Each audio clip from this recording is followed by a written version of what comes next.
Hello everyone. Today we are going to understand the structure of Bicyclo and Spiro compounds. Let us take one example. Here there are two rings. Bicyclo compounds have two fused rings, okay, with the help of a bridge. So this is one ring, CH2, and there is one more ring, CH2, CH2, and this one. There are two carbon atoms which are common to both the rings. These are called bridgeheads.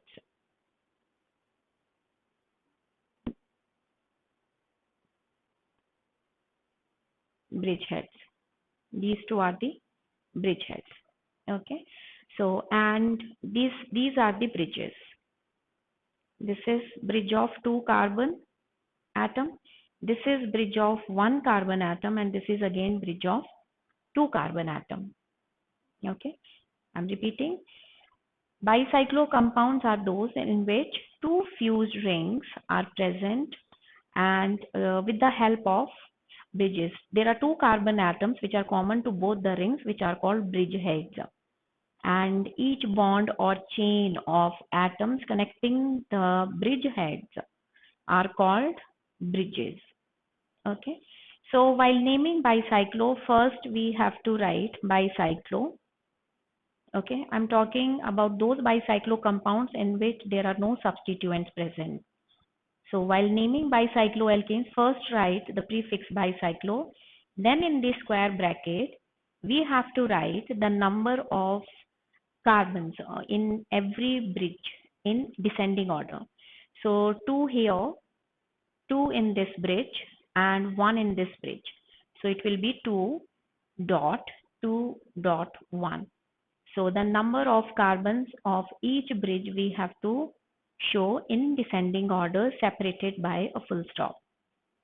And at the end, you will write the name of the alkane, count the total number of the carbon atoms present in the compound, and the corresponding alkane will be written. Heptane. There are total 7 carbons, so it will be heptane. Let us take another example. It looks little, sometimes they show in a complicated manner, but it is a simple one only. Suppose it is this one.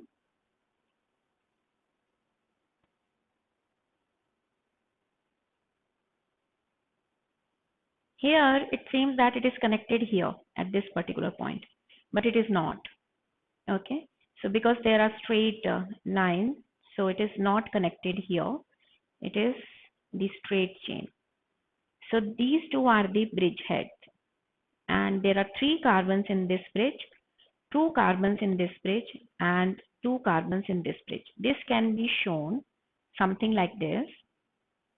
2 bridgeheads you show like this, then like this. So this is one bridge with 2 bridgeheads, and then this is the second bridge, and then this is the third bridge. 2 bridges have 2 carbons, 2, 2, and this one has 3 carbons. So the name will be bicyclo 3, 2, 2. And there are total carbons 9. No name. Clear, people?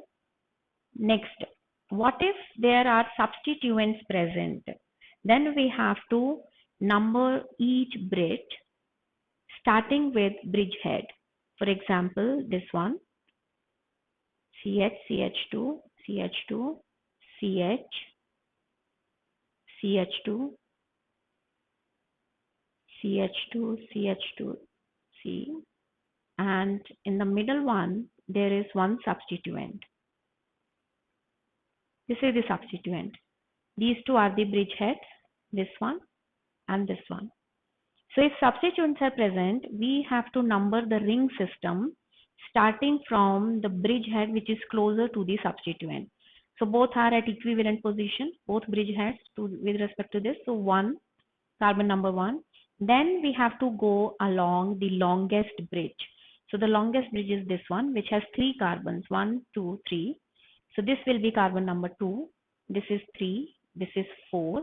and we reach to the next bridgehead atom like this, and then we have to go to these, go along the second longest chain. This is 6, this is 7, and at the end, the smallest one.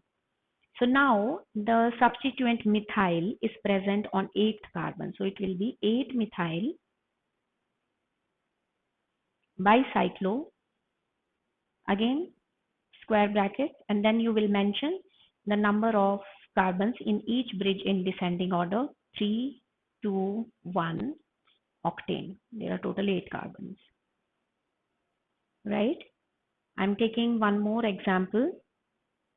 Suppose you have functional groups such as ketone in the bridges, something like this. This is having one ketonic group, this is having another ketonic group. Okay. Now there are two bridges are similar, this one and this one. This is one bridgehead, this is another bridgehead. So, and these two ketonic groups are at equivalent position from this bridgehead. They're closer to this. So this bridgehead will be given carbon number 1. Now I can go along this left hand side bridge or this rightmost bridge, because both of them are having same number of carbon and the same functional group.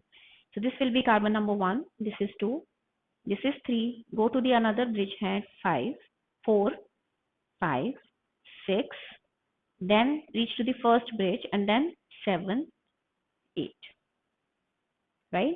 So this is some alkanon, but here there are two ketonic groups present, so it will be alkane dione. We have to mention the position of the ketonic groups while naming. So since for this functional group we use suffix, so the name will start from prefix bicyclo. Total number of carbon in each bridge is 2 only, 2, 2, 2. Then total carbon numbers 8, octane,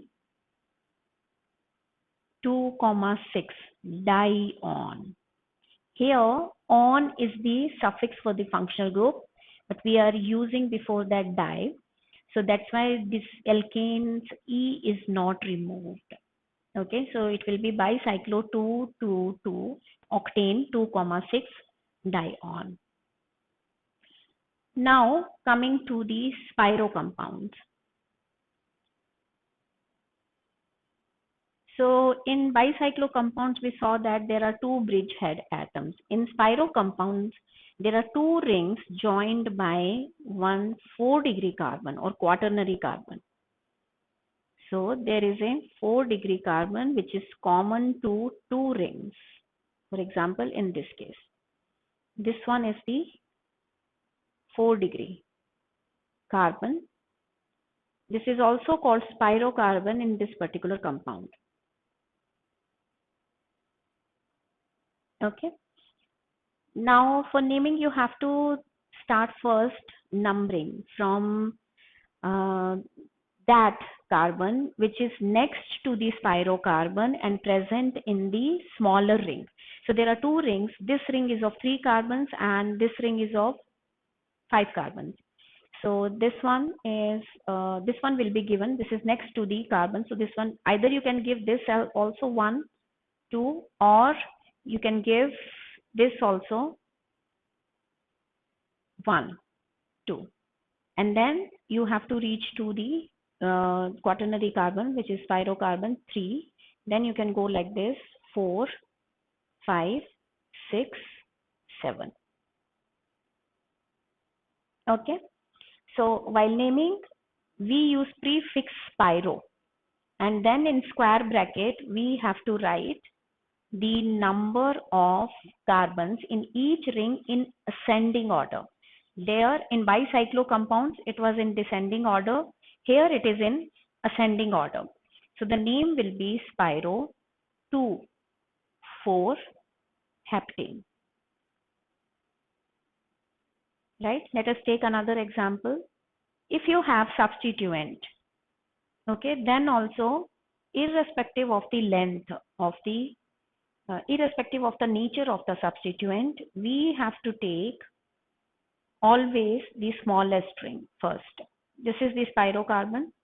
So here, suppose there is ethyl group present. So this is the spirocarbon, the middle one, okay, quaternary carbon. Next to that, this carbon is there and this carbon is there.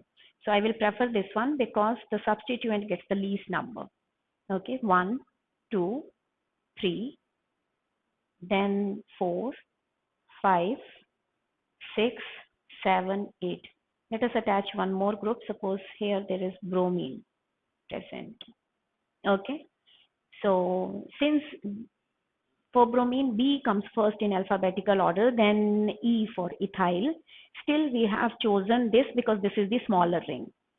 So, but when you write the name, then you have to consider the alphabetical order. 5 bromo, 1 ethyl, Spiro, 2 5 octane, right?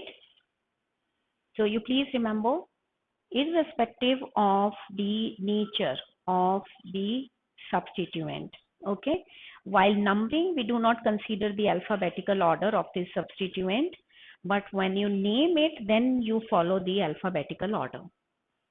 Okay, let us take one more example. This is having one unsaturated bond as well. Suppose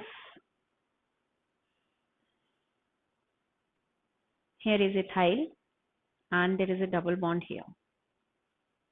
So again, in this case also, this is the spirocarbon, and I said that irrespective of the nature of substituent and irrespective of the position of double bond or triple bond, always first number the smaller ring. So this will be carbon number 1, 2, 3. In the smaller ring, you can follow at lowest locant rule. So 3.